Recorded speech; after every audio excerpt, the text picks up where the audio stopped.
За болдын чухлан сангийн сайд нэмж хариулъя. За Бадан сүрэг гишүүний асуултанд хариулъя. За ер нь гишүүний гаргаж байгаа зарчмын саналтаа бол би 1000% санал нийлж байна. Монгол улсын төсвийн 75%-ийг нь урсгал зардал эзэлдэг.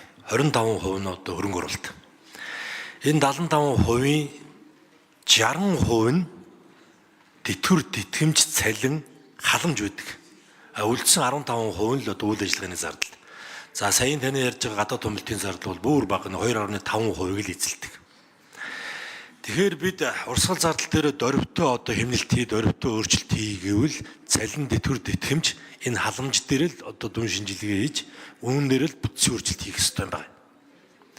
Тэрнээс биш урсгал зардал дээр бид бүсээ чангалаад таны саяын хэлжсэн шиг зорж исэн шиг тийм дөрвтөө хэмнэлт гарахгүй юм байна.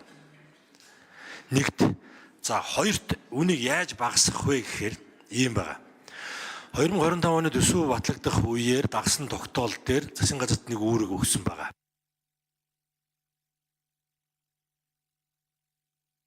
За жавхлан сайд гүйцээж хариулъя.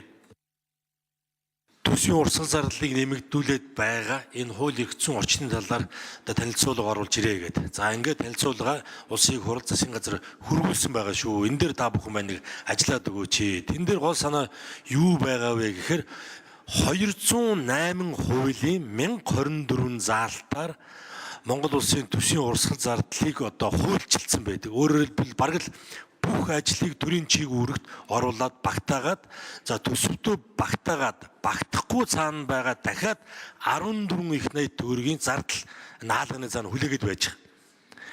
Тэгэхээр энэ бүгд дээр одоо дүн шинжилгээгээд үүн дээр бүтцийн өөрчлөлт хийж энэ урсгал зардлыг одоо хуулиар нь багасгаж иж бид нар төсөв дээр дөрвтөө өөрчлөлт хийж чаднаа.